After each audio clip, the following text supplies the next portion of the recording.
चौपाल के विधायक हमारे बोल रहे थे कि सेब सड़ गया, सेब हो गया और बसें फंसी हुई है।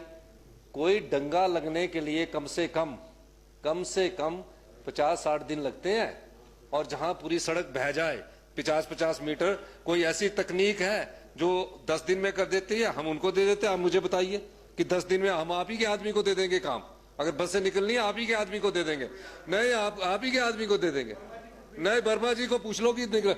अगर वो काम कर रहे हैं तो हमने बागवान का सेब मंडियों तक पहुंचाया, और आप अपनी विपदा रोइए, ठीक है आपके कंटेस्टेड कैंडिडेट है।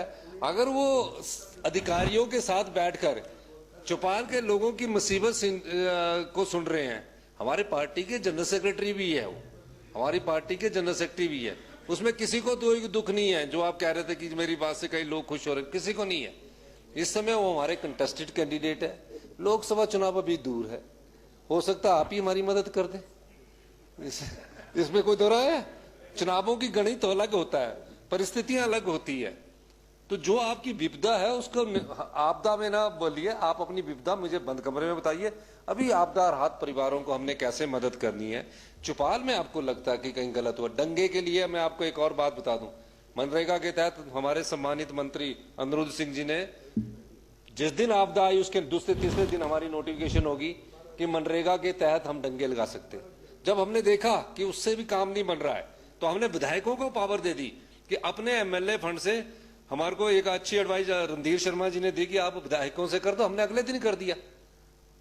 तो अच्छी जो आपदा प्रभावित परिवारों के लिए राय आपकी तरफ से आएगी, हमारी सरकार उन सब चीजों को स्वीकार करेगी। अब डंगा चाहे आप 10 लाख का दे दो, आपको हमने पावर दे दी है। किसी के घर के आगे का अगर डंगा भी टूटता है और इस आपदा में टूटता है, उसको डंगा लगाने के लिए पैसे विधायक निधि से आप दे सकते हैं। मनरेगा के लिए भी आप दे सकते हैं। ये इसलिए है ताकि आप जाके वहां विजिट करते हैं और आपसे कोई अनुरोध करता है और उसको आप देना पड़ता है। तो इसलिए मेरा मानना है कि हमारी जो चर्चा है नियम 102 के तहत, और माननीय विपक्ष के नेता भी चाह रहे हैं कि हमें इन पर है, पर आप अपनी विपदा सुनानी है, उसके लिए अभी 2 दिन और दे देंगे। विपदा आपके लिए दे देंगे 2 दिन, पूरे विपदा सुनेंगे, आप किसको गाली देनी है। लेकिन इस समय उन परिवारों के लिए हम लोग यहाँ इतनी रात को, आप लोग भी चर्चा में भाग ले रहे हैं, कई अच्छे विचार आ रहे हैं, हम सब विचारों को सुन भी रहे हैं। तो लेकिन उस पर ज्यादा आप बात करेंगे, और आप ये भी प्रशंसा करनी चाहिए, 24 घंटे ने 48 घंटे में किया। आज आपके 1800 रोड में से तकरीबन कितने रोड, 20 रोड बंद है ये सरकार को, और 42 आए दिन बारिश हो रही है, लाशा गिर जा रहा है, आए दिन बारिश हो रही है, डंगा गिर जा रहा है।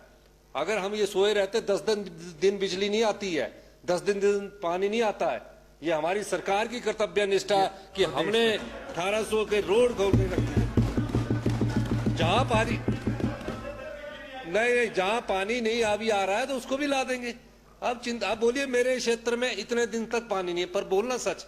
और जो आप बोल रहे हैं कि कोई अपात्र व्यक्तियों को मदद दी, आप कागज लेके रहिए कि ये अपात्र व्यक्ति है, इनको मदद की है, हम आपको फिर कह रहे हैं।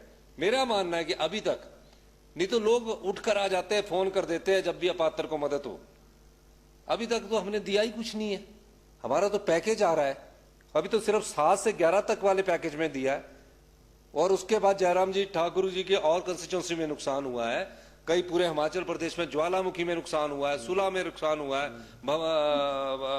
इंदौरा में नुकसान हुआ है, देरा में नुकसान हुआ है, नगरोटा बगुआ फतेहपुर में नुकसान हुआ है, बद्दी में नुकसान हुआ है, सब क्षेत्रों में नुकसान हुआ है। हिमाचल प्रदेश का कोई ऐसा कोना नहीं है जहां नुकसान नहीं हुआ है। हम उनके लिए भी रिलीफ पैकेज लेके आ रहे हैं, उसमें ये नहीं देखेंगे नाम भी ले लिया करो ना। आज आप माननीय स्पीकर साहब के वहां चंबा का हम उसमें ये नहीं देखेंगे कि ये, मैं आपको ये भी स्पष्ट कर देना चाहता हूं, हम उसमें ये नहीं देखेंगे कि ये हमारे जो चौपाल के विधायक है उनका कार्य करता है। अगर उसके